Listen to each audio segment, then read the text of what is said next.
예수님을 믿고 그리스도인이 되면은 이전과는 다른 삶을 살게 됩니다.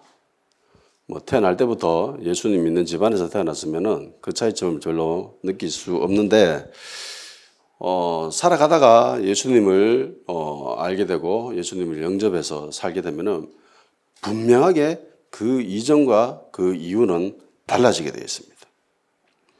그런 삶을 우리는 믿음의 길, 신앙의 길, 경건생활 그런 단어로 부르고 있습니다. 그러니까 예수님을 믿게 되면은 불신자 때와는 확연히 다른 모습을 가지고 살게 된다는 점이에요. 만일에 믿음 전과 믿음 후의 모습이 동일하다. 믿기 전에 그 사람의 생각과 태도, 삶의 모습이 믿고 난 이후에 그 사람의 생각이랑 태도랑 삶의 방식이 똑같다라고 하면은 아마도 그 사람이 가지고 있는 믿음이라는 것은 가짜일 확률이 굉장히 높습니다. 분명히 달라져요. 그래서 그 한 사람이 예수님을 믿고 그래서 교회에서 신앙생활을 할 때에 여러 가지 주변의 믿음의 선배로부터 도움의 그런 권면의 말을 듣게 됩니다. 앞으로 예수님을 믿었으니까 이렇게 살아야 돼, 이렇게 해야 돼라고 많이 권면을 하죠. 예를 들어서 새벽 기도에 나와야 된다, 성경은 몇 장을 읽어야 된다, 기도는 몇 분 해야 된다라고 하면서 많은 것들을 가르쳐 줍니다. 개인의 신앙생활, 경건생활, 믿음을 성장시키는데 어떻게 해야 되는지 그 개인도 관심을 가지게 되고 그리고 주변에 있는 사람들도 그 사람의 그런 신앙의 성장을 위해서 많은 도움을 주게 되죠. 근데 현대사회는 가장 기본을 이루고 있는 것이 뭐냐라고 하면은 개인주의입니다. 그래서 이 현대사회가 개인주의를 기반으로 하고 있다 보니까 교회에서 신앙생활을 할 때도 이 개인주의적인 이런 분위기 그런 것들이 풍조가 밑바탕에 깔려 있어요. 그래서 예수님을 믿고 신앙생활을 하는 데 있어서 이 개인의 신앙의 성장, 개인의 영성을 유지하기 위해서 어떻게 해야 되는가에 대해서 많은 에너지를 거기에다가 쏟아붓고 있습니다. 그런데 성경이 기록된 시대는 현대 시대와는 전혀 달라요.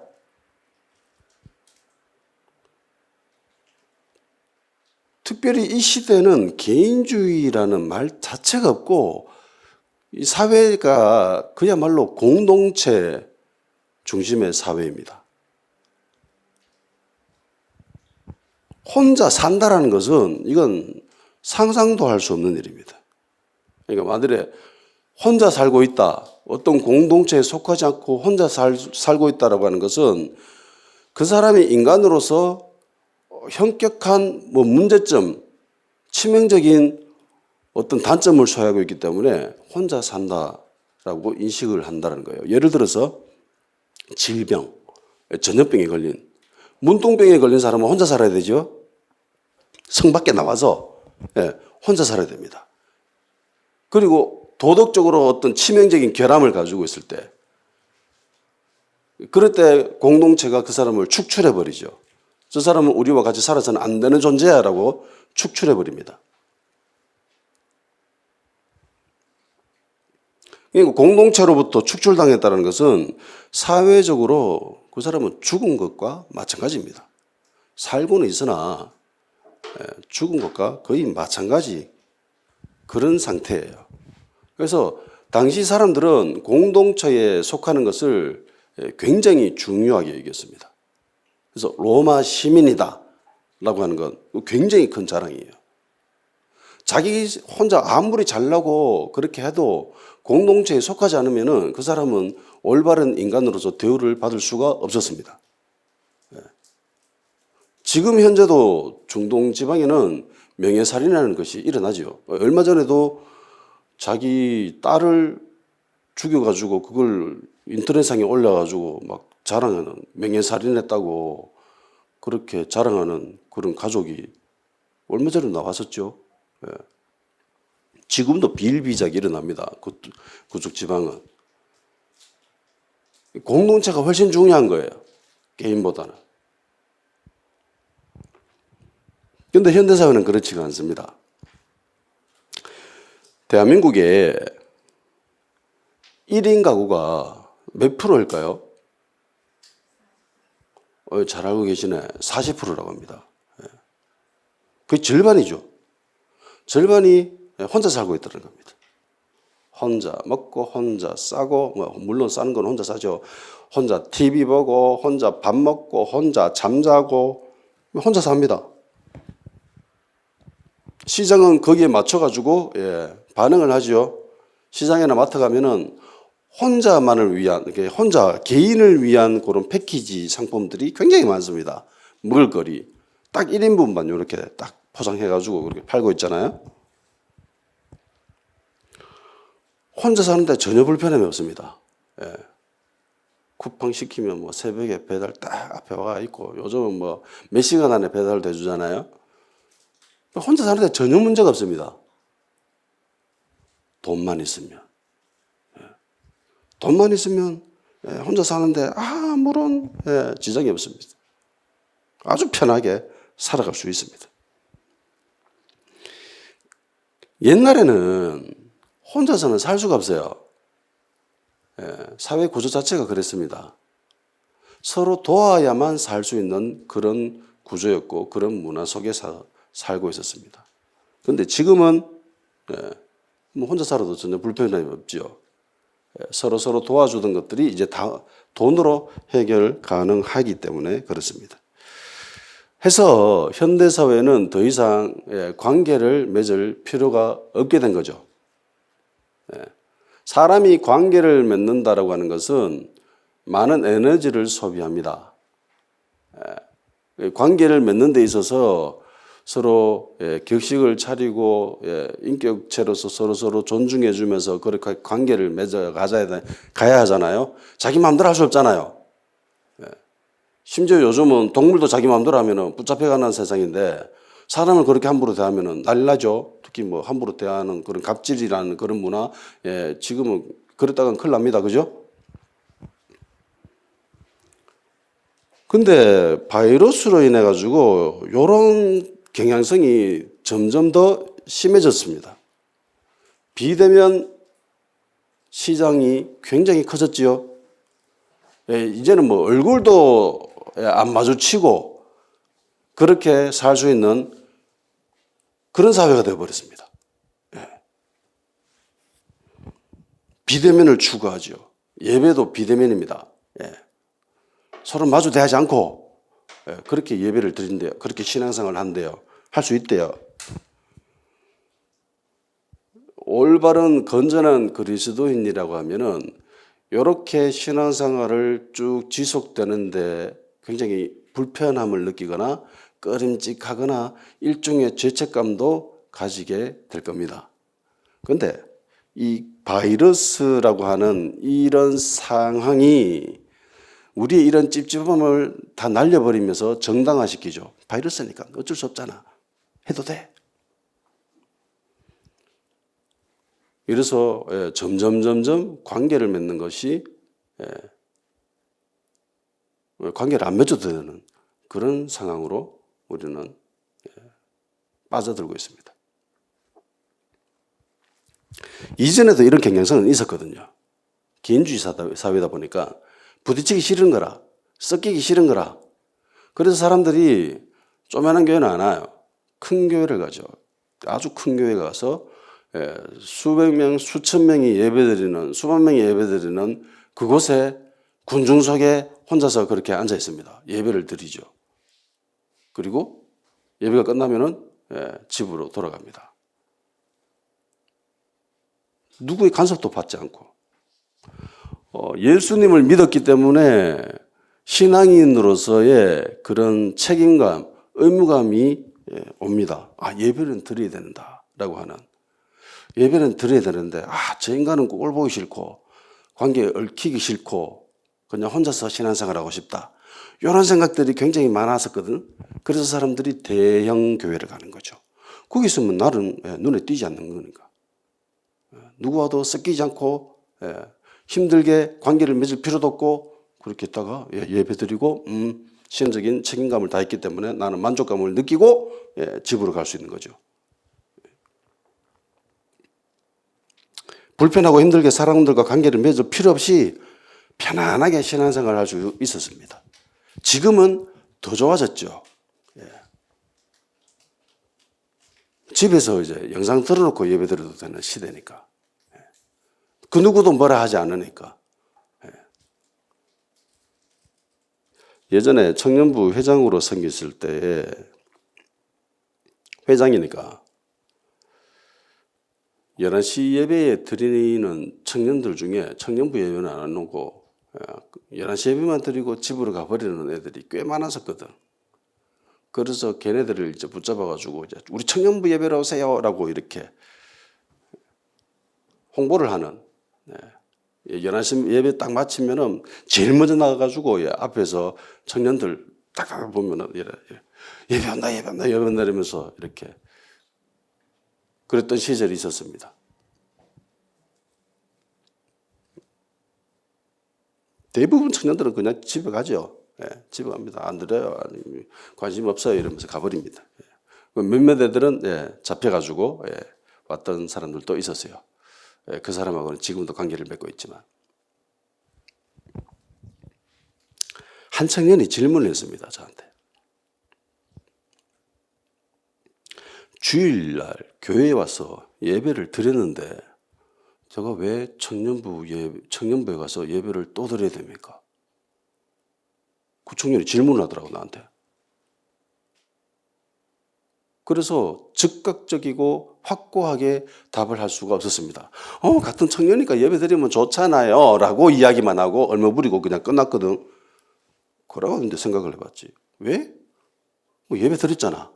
그죠? 예배 드려서 예배 안 드리는 게 아니잖아. 예배 안 드리는 간들도 있는데 걔는 주일날 힘들고 바쁜데 주일날 나와가지고 어렵게 예배를 드렸다는 거야. 근데 왜 또 청년부 가가지고 예배 드리는 거야? 질문하는 거야. 가만 생각해보면 그건 맞는 말이거든. 맞잖아요. 예배 드렸잖아. 고민을 했지. 왜 예배 드려야 될까? 청년부에서. 거기에서 생각된 질문에서 찾은 답이 그거예요. 공동체였습니다. 그 이후에 신앙을 하면서 책을 읽고 성경책도 읽고 신앙서적도 읽고 읽으면서 찾은 답이 공동체였습니다. 신앙은 혼자 하는 게 아닙니다. 혼자서 집에서 예배 드렸다고 그게 올바른 신앙인이 될 수 없다라는 거예요. 그런 식으로는 신앙인이 될 수가 없습니다.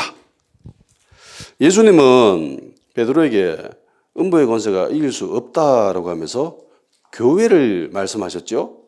교회를 세우겠다라고 말씀했습니다. 그냥 교회는 승리하는 거죠. 승리하는 곳입니다. 그죠? 교회는 음부의 권세가 이길 수 없는 곳입니다. 자, 그럼 교회가 뭔가요?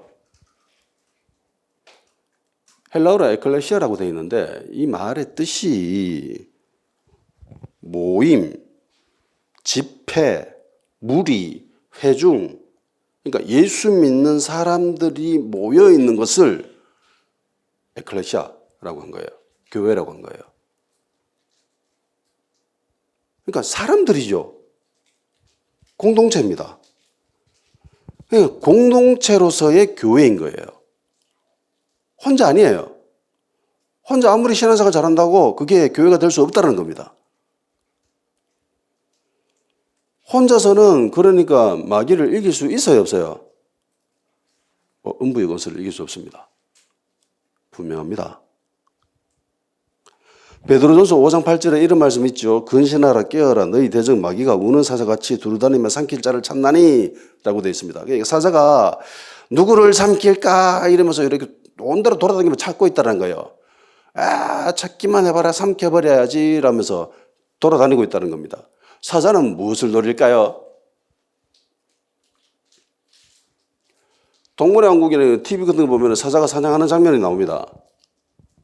사자가 똑똑하거든요. 사냥할 때 무리로 모여져 있으면은 그 무리를 막 이렇게 왔다 갔다 하면서 흩어져 버려요. 그래서 그 무리에서 떨어져 버린 그 동물을 사냥감으로 정하고 공격하죠. 그러니까 무리와 함께 있으면은 사자의 타깃이 되지 않습니다. 표적이 되지 않아요. 근데 무리에서 떨어지면은 사자가 노립니다. 저게 사냥감이다. 이러면서. 물에서 떨어져 있는 것들은 대부분 병들고 연약한 새끼들 그런 존재들이죠. 그런 존재들은 사자의 사냥감입니다. 마귀의 사냥감이라는 거예요. 그러니까 대형교회에 아무도 모르게 혼자 가서 예배를 드리고 집으로 돌아간다는 것은 무리와 함께 있다는 겁니까? 아니면 혼자 있다는 거예요? 혼자 있는 겁니다. 성도들과 신앙의 교제가 없이 아무리 그 사람들 한가운데 있다 하더라도 성도들과의 교제가 없으면은 그 사람은 무리에서 떨어져 있는 연약한 병든 새끼에 불과하다는 거예요. 마귀가 노리는 거예요. 저거 삼켜야지. 언제 삼킬까? 이러면서. 예수님을 믿고 그리스도인이 된다는 것은 공동체를 이룬다는 말입니다. 혼자서 신앙생활을 한다는 것은 기독교의 모습이 아니에요. 혼자서 믿음 생활을 할 수 있다라고 생각하는 것은 이건 기독교적인 발상이 아니라 이교적인 발상입니다. 수도원이라고 하는 것은 이건 기독교적인 그러니까 혼자서 신앙생활을 도 닦는 그런 거 있잖아요. 예? 그런 거는 기독교가 추구하는 방향이 아닙니다. 예.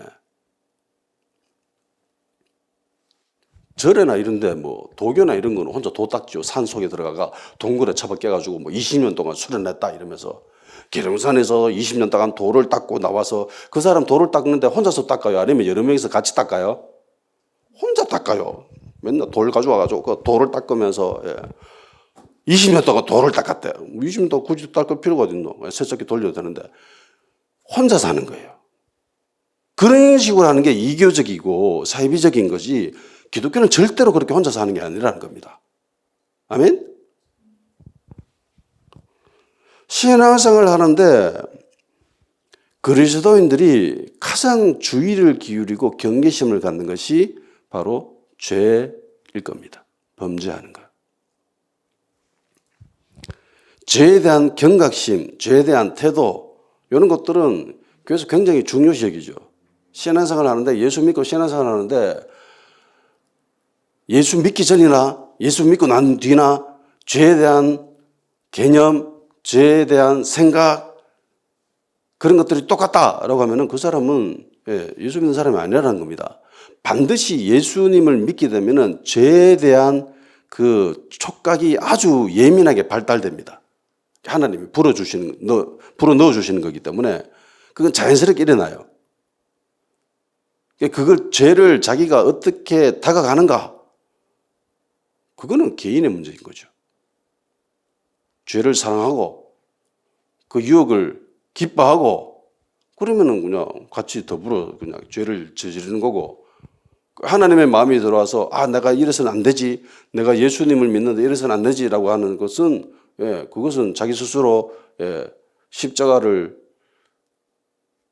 지고 채찍질하고 그렇게 신앙생활을 경건하게 살아간다라는 모습인 거죠.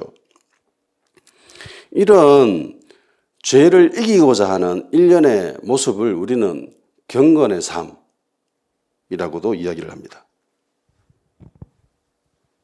그리고 오늘 본문에서는 죄에 대해서 어떤 인식을 가져야 되는가에 대해서 설명하고 있습니다. 43절에서 49절까지 한번 읽어봅시다. 읽읍시다. 다 같이 시작. 만일 네 손이 너를 범죄하게 하거든 찍어버리라. 장애인으로 영생에 들어가는 것이 두 손을 가지고 지옥 곧 꺼지지 않는 불에 들어가는 것보다 나으니라. 만일 네 발이 너를 범죄하게 하거든 찍어버리라. 다리 저는 자로 영생에 들어가는 것이 두 발을 가지고 지옥에 던져지는 것보다 나으니라. 만일 네 눈이 너를 범죄하게 하거든 빼어버리라. 한 눈으로 하나님 나라에 들어가는 것이 두 눈을 가지고 지옥에 던져지는 것보다 나으니라. 거기에서는 구더기도 죽지 않고 불도 꺼지지 아니하느니라. 사람마다 불러서 소금치듯 함을 받으리라. 아멘. 예. 범죄하거든 잘라내버리라고 하죠. 예. 손이 범죄했어. 어이씨, 니 범죄했네. 니 죄를 저질렀네. 내가 용서치 않으리라. 이런 칼 들고 손을 잘라버려요. 그럼 해결될까요?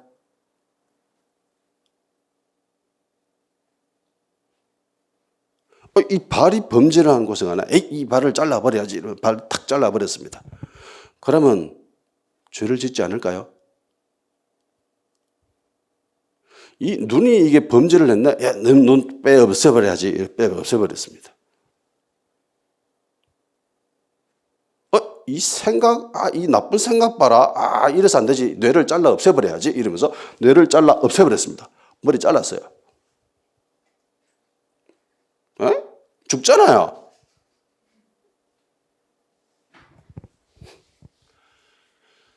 자른다고 죄의 본질은 사라지지 않습니다. 예. 죄는 마음에서 나오죠. 그죠? 생각에서 나옵니다. 손이 범죄하고 발이 범죄하고 눈이 범죄했다고 하는데 실상은 어디가 범죄냐면은 우리 안이거든요. 우리 안에 있는 마음이, 내 생각이 범죄했다는 거예요. 죄의 본질은 죽지 않습니다. 만일에 이것을 말씀 그대로 곧대로 받아들여가지고 범죄했을 때는 손을 잘라버려야 돼 이러면서 손 잘라! 이러면 잘라버리고 발 잘라버리고 이씨 입을 가지고 감히 거짓말을 해 사기를 쳐 혀내! 이러면 혀 잘라버리고 막 살 사람이 있을까요? 살 사람이 있을까요? 이러면 아무도 살 수가 없습니다. 하루에 내가 얼마나 많은 범죄한 생각을 합니까? 경계치 못한 생각합니까? 그럴 때마다 뇌를 하나씩 잘라버리면 우리 뇌는 골 빈 거죠. 텅텅 비어져 있습니다.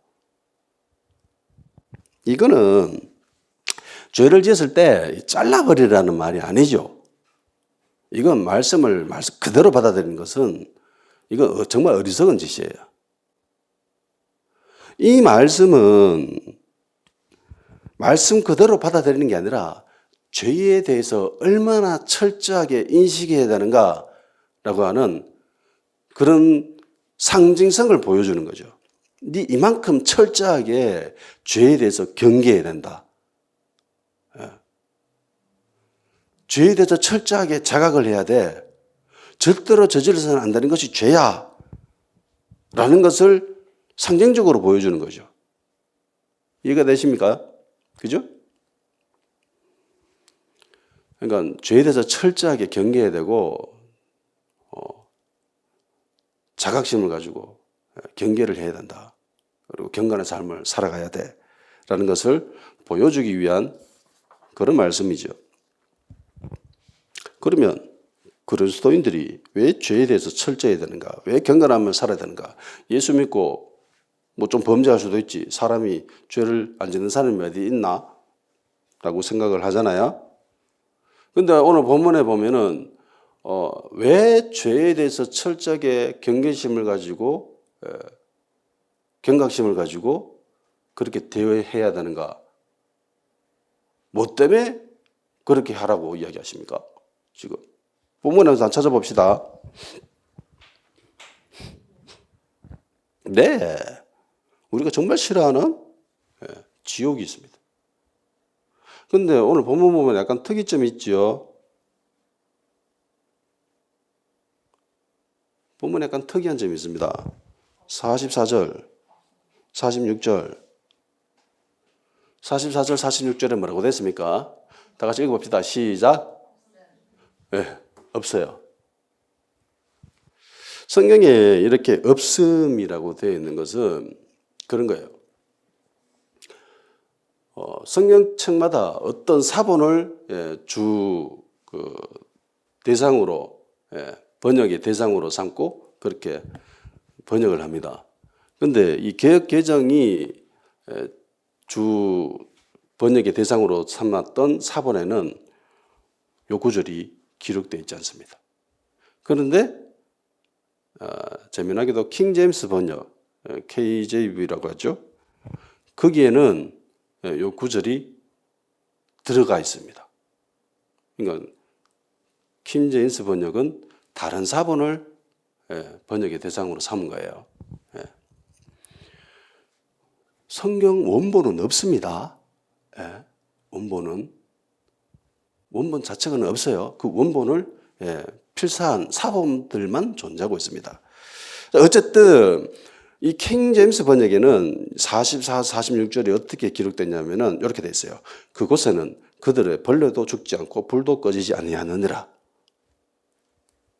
어떤 말씀과 똑같지요? 48절과 똑같습니다. 그러니까 44절, 46절, 48절 다 동일한 말씀입니다. 동일하다라고 하는 것은 계속 어떤 한 문장이 계속 반복된다는 것은 중요하다라는 의미라는 거 했죠? 중요하다. 죄를 지으면 어떻게 된다? 지옥 간다. 거기는 불도 꺼지지 않고 구더기도 죽지 않는다. 벌레도 죽지 않는다. 불도 꺼지지 않는다. 이거 지옥이죠. 지옥은 우리 눈에 보이지 않죠. 천국도 우리 눈에 보이지 않습니다. 그런데 지옥은 실제합니다. 천국도 실제합니다. 우리는 이 땅에 있으면서 외부로부터 어떤 자극이 있을 때에 고통을 느끼게 되겠죠. 그죠? 혹은 외부의 자극이 좋은 것이면 기쁨을 느끼기도 합니다. 고통을 예로 들어 봅시다. 어떤 사람에게 칼을 가지고 동일하게 5cm의 깊이로 그 사람을 찔렀어요. 모든 사람이 똑같은 고통을 느낄까요? 아니면 사람마다 그 고통을 느끼는 정도가 달라질까요?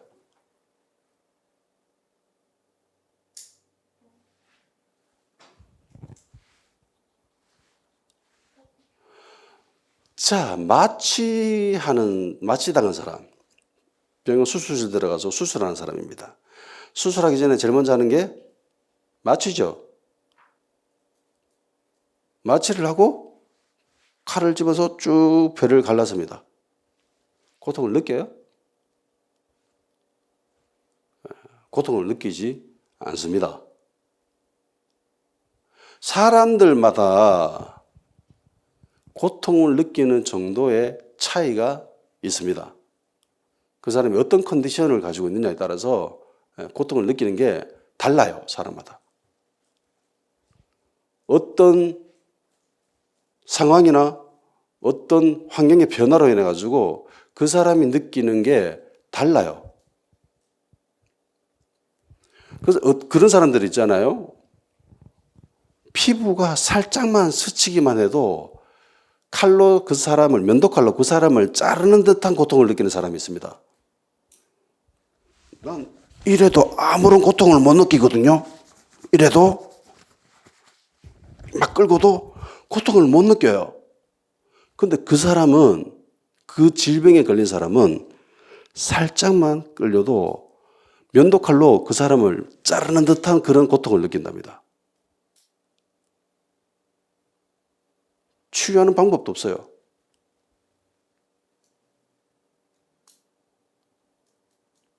사람마다 달라요, 그게. 육체를 입고 어떤 컨디션으로 어떤 환경에 처해 있느냐에 따라서 사람마다 느끼는 게 다르다라는 겁니다. 그런데요, 지옥에서는 모든 사람들이 다 똑같이 겪습니다. 똑같은 레벨, 똑같은 수준으로 그 고통을 느낄 수 있다는 겁니다. 어떠한 필터도 없이 고통을 그대로 느끼는 겁니다. 마귀와 그 쫄개들이 그 사람에게 고통을 가하잖아요. 그러면 그 고통이 하나도 걸러지지 않고 그대로 느끼게 된다는 겁니다. 불에 계속 타요. 구더기는 언제 나오죠? 썩었을 때. 누가 썩죠? 지가. 자기가 썩어가지고 자기 안에서 구더기가 나오는데 이 구더기는 죽지 않아. 근데 불에 타고 있다? 근데 불에 타고 있는데 자기도 죽지 않고. 지옥은 실제합니다. 아주 리얼합니다. 거기 가면. 지옥에 대한 개념은 인간이 만들어낸 게 아니에요. 관념적인 곳이 아닙니다. 우리가 생각하는 머릿속에 존재하는 그런 관념상의 그런 천국, 지옥 그런 게 아니에요. 실제합니다. 지옥에 대한 개념이 약해지면 약해질수록 비례적으로 천국에 대한 개념도 약해지고 복음의 힘도 줄어들게 됩니다. 이건 분명해요.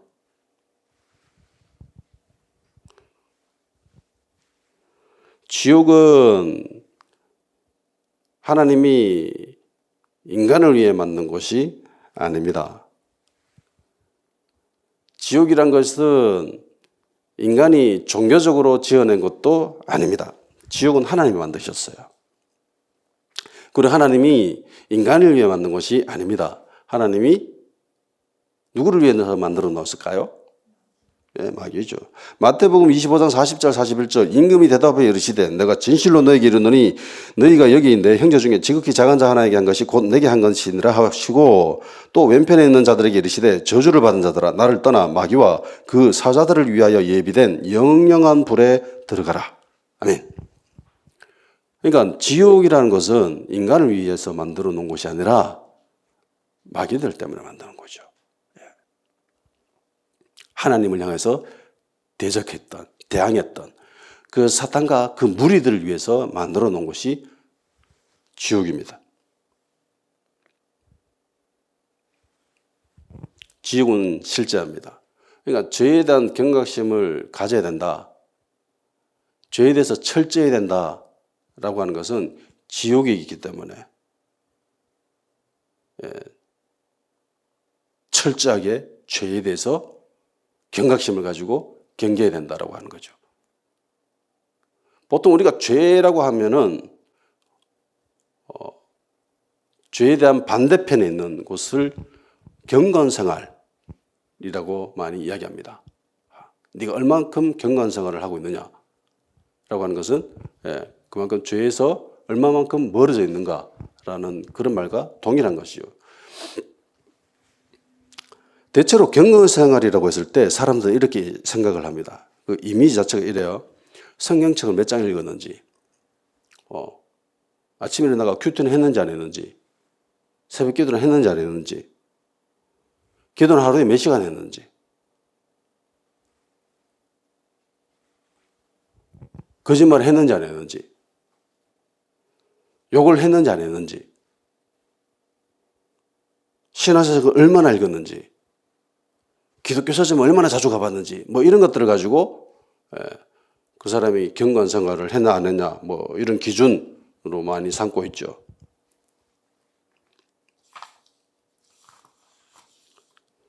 대체로 경건생활이라고 했을 때 가지고 있는 사람들의 이미지는 개인적인 모습입니다. 개인적인 모습이죠. 개인이 기도 얼마 했느냐, 네 혼자 새벽기도 참석했느냐 안 했느냐, 네 혼자 성경책 얼마 읽었느냐, 뭐 이런 것들이 대부분 기준이 됩니다.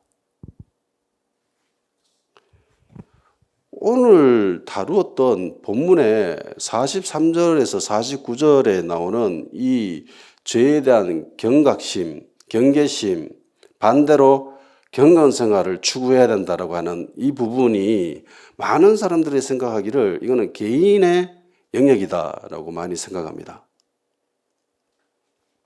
네 개인이 손을 가지고 범죄하면 안 되고 발이 범죄해서는 안 되고 네 개인이 눈으로 범죄해서는 안 되고 뭐 이렇게 많이 인식을 합니다. 근데 자세히 한번 보세요. 이게 개인의 영역입니까? 문맥을 보십시오. 문맥을. 43절 앞에 있는 42절이 개인의 신앙생활을 다루고 있어요. 그 윗부분에 나오는 것들이. 그리고 50절에 나오는 것이 개인의 영역입니까?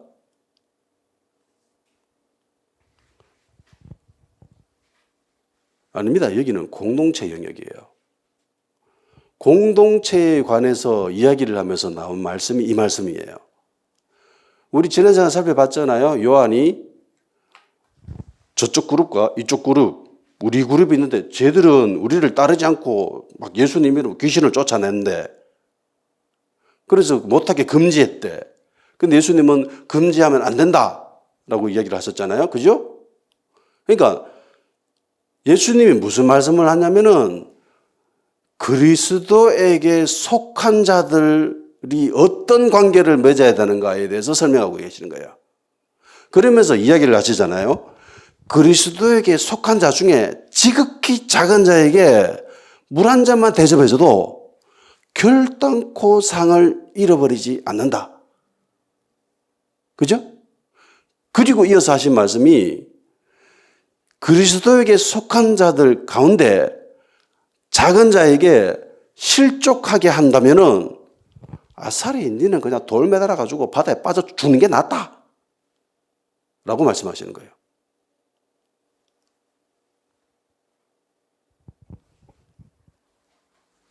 그리스도에게 속한 자, 작은 자예요. 보잘것없는 자, 연약한 자예요. 있으나 마나한 자예요. 그런 사람일지라도 그런 사람을 실족하게 하고 상처 주고 그래서 그 사람이 그리스도를 떠난다. 공동체를 떠나게 만들었다. 그 장본이다. 그 사람은 사는 것보다 아싸리 죽는 게 낫다라는 겁니다.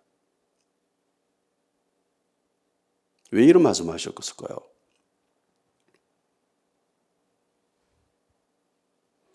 차라리 죽는 게 낫대요.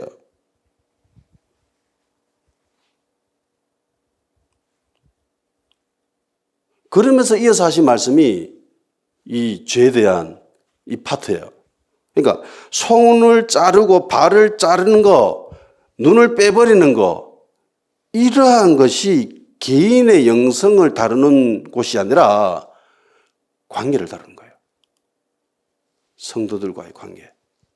성도들과의 관계 속에서 네 손이 범죄하면 잘라버려야 돼. 네 발이 범죄하면 잘라버려야 돼. 단호해야 된다는 거죠. 철저해야 된다는 겁니다. 그러니까 성도들과의 관계에 있어서 굉장히 철저해야 된다는 거예요. 뭐 어떻게 해요? 실족하지 않게. 범죄하지 않게. 그리스도에게 속한 자들을 어떻게 대하여야 하는가라고 하는 것은 우리가 생각하는 그 상상 이상입니다. 서론에서도 이야기했다시피 예수를 믿고 난 뒤에 많은 사람들이 신앙생활은 이렇게 해야 돼라고 교회에서 혹은 주변에서 많이 이야기를 합니다. 대부분 개인의 영역을 달라요. 새벽 기도는 어떻게 되고, 성경은 몇 장을 읽어야 되고, 기도는 얼마만큼 해야 되고, 대부분 이런 것들을 다룹니다. 그런데 교회에서 성도들과의 관계에 있어서는 별로 다루지 않습니다. 가르치지 않아요. 근데 이게요, 개인의 범죄보다 훨씬 더 중요합니다. 우리 예전에 한번 배웠던 여호수아에 나오는 아간의 범죄를 기억하십니까?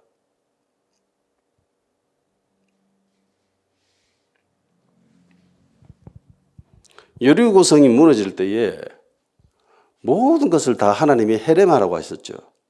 다 없애라. 진멸해버려라. 하나도 남김없이 다 진멸해버려야 된다.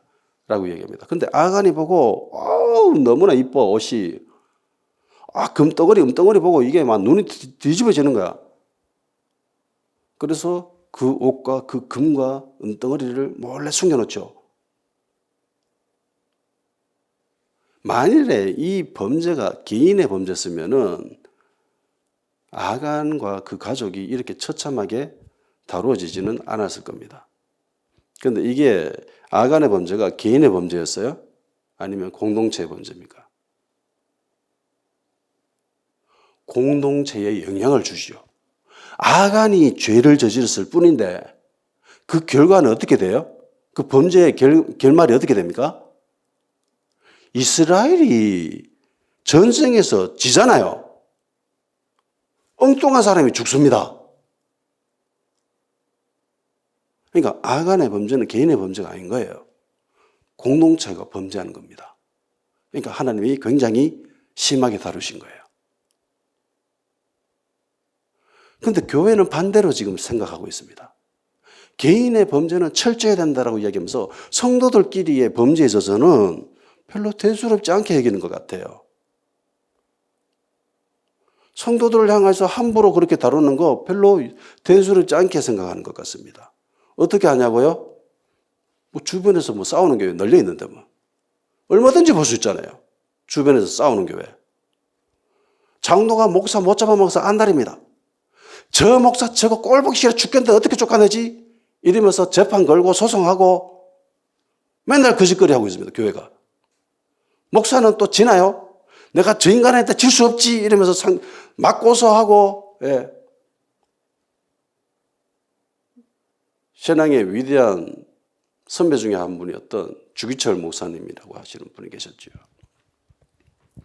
신사참배를 끝까지 반대하셨던 그 목사님이 심부하셨던 그 진주의 한 교회가 있었습니다.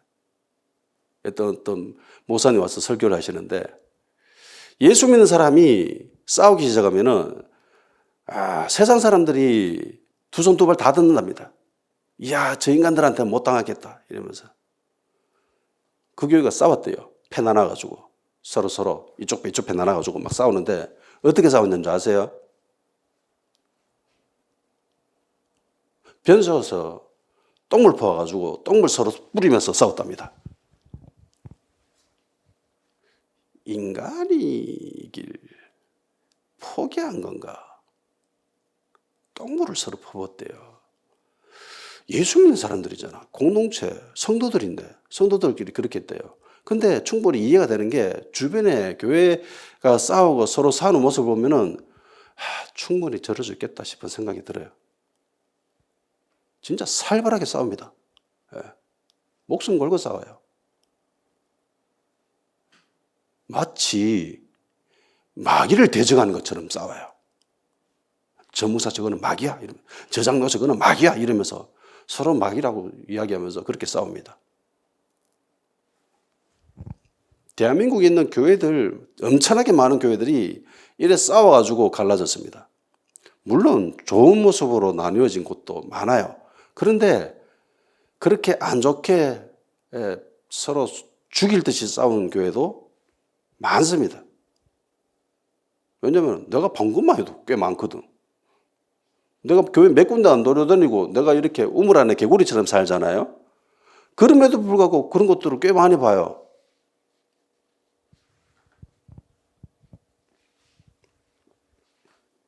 대부분 교회 안에서 믿음이 괜찮다, 신앙이 좋다, 경건생활이 참 다른 사람들의 모범이 된다라고 하는 그런 사람들이 앞서서 싸우고 있습니다. 목사, 장로, 권사, 집사.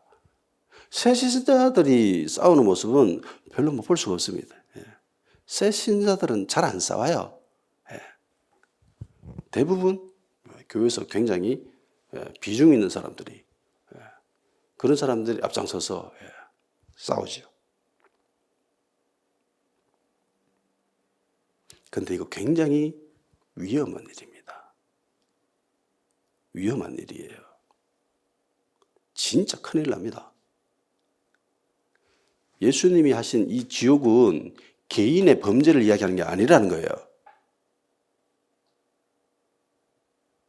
공동체에 해악을 끼친 사람, 성도들과의 관계 속에서 나쁜 영향을 끼친 사람. 그래서 마지막에 결말을 어떻게 맺습니까? 예수님이.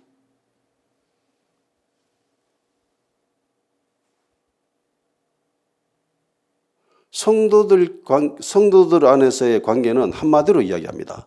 예수님이 한 단어로 설명하시죠. 소금. 만일에 성도들과의 관계가 어그러지면은 불에 소금 치듯 한다 라고 하고, 소금처럼 화목하라고 하시죠. 소금처럼 화목하라고 합니다. 소금을 딱 두어놓고 화목해래요. 소금은 어떤 역할을 하죠? 맛을 내죠. 또 하나의 역할이 있습니다. 썩지 않게 하죠. 예. 썩지 않게 하는 게 소금이고 맛을 내는 게 소금입니다. 근데 썩지 않게 하려면 소금이 소금 그대로 있어야 될까요? 맛을 내려면 소금이 소금 그대로 있어야 맛을 낼 수 있어요?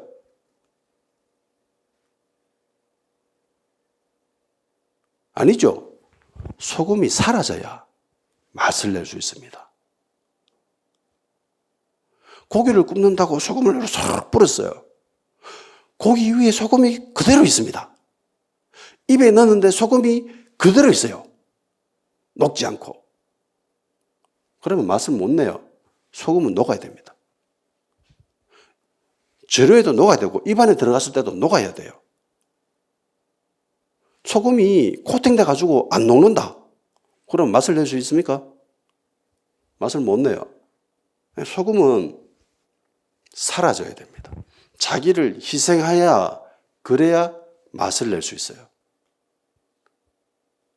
성도들끼리, 그리스도에게 속한 자들끼리 어떻게 된다? 서로 희생하라는 거예요. 싸우는 것은 자기를 드러낸다라는 거죠. 내가 낸데, 그러면서 자기를 드러내기 위해서 싸워요. 자기의 생각, 그걸 관철시키기 위해서. 자기가 한 말이 그게 맞다라고, 자기가 생각하고 있는 그것이 맞다라고 그렇게 우기고 싸우는 거잖아요.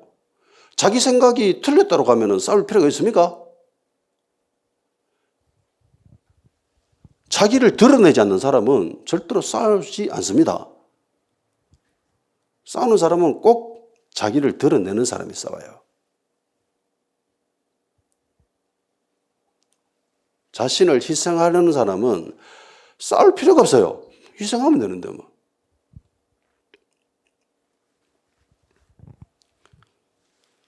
그리스도에 속한 자들 어떻게 대해야 되는가? 이거는 정말 중요한 파트입니다.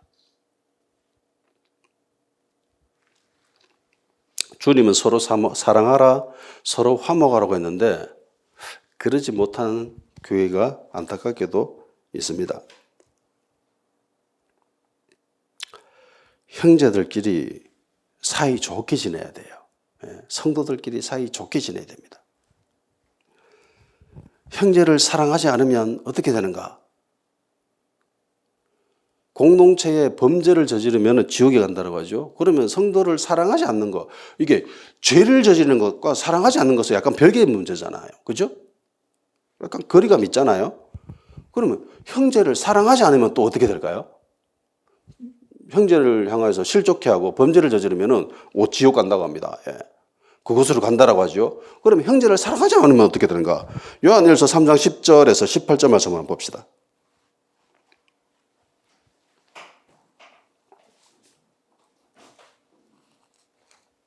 요한일서 3장 10절에서 18절까지 말씀을 읽어봅시다. 시작. 이러므로 하나님의 자녀들과 마귀의 자녀들이 드러나나니 무릇 의를 행하지 아니하는 자는 또는 그 형제를 사랑하지 아니하는 자는 하나님께 속하지 아니하니라. 우리는 서로 사랑할지니 이는 너희가 처음부터 들은 소식이라. 가인같이 하지 말라. 그는 악한 자에게 속하여 그 아우를 죽였으니 어떤 이유로 죽였느냐. 자기의 행위는 악하고 그의 아우의 행위는 의로움이라. 형제들아, 세상이 너희를 미워하여도 이상히 여기지 말라.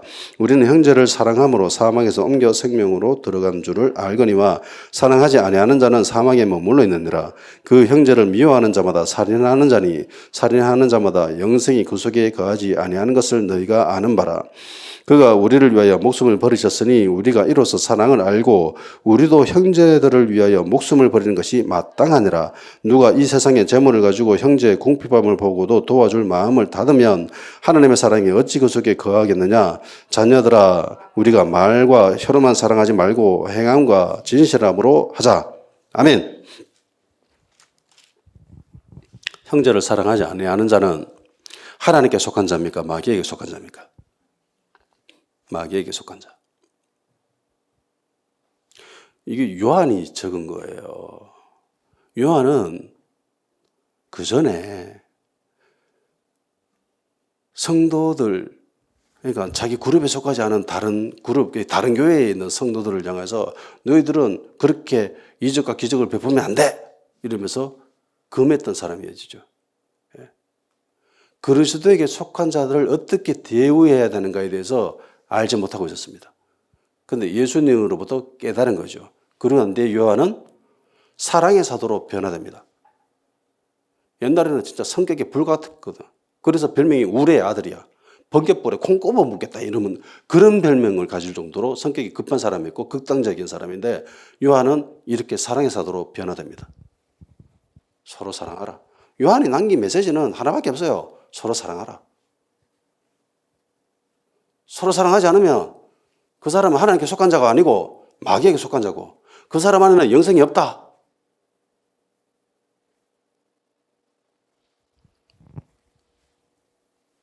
성도들을 어떻게 대우해야 되는가? 이거는 너무너무나 귀중합니다. 중요합니다. 개인의 영성보다 개인의 경건생활보다 훨씬 더 중요합니다. 아멘? 그러니까 형제들을 위해서, 자매를 위해서 성도들끼리 너무 그렇게 말하면 안 돼요. 알겠죠? 이렇게 하셔도 안 됩니다. 네, 알아들었나요? 네. 서로 사랑합시다. 서로 축복해 줍시다. 다 같이 기도하는 시간 가지도록 합시다. 이기적이고 개인적인 모습을 가지고 신앙생활을 했다면 회개합시다. 그리고 나보다 남을 낮게 여기는 그리스도인이 될 수 있도록 성령님 우리를 도와주시옵소서. 소금처럼 형제를 위해서 희생할 수 있는 용기를 주시옵소서. 공동체 속에서 자신을 드러내기보다 예수 그리스도가 드러나는 교회, 예수 그리스도로 충만한 교회가 되게 주시옵소서. 그리스도에게 속한 자들을 아끼고 서로 사랑하며 화목하며 그렇게 베푸는 교회 되게 하여 주시옵소서라고 다 같이 기도하는 시간 가지도록 합시다.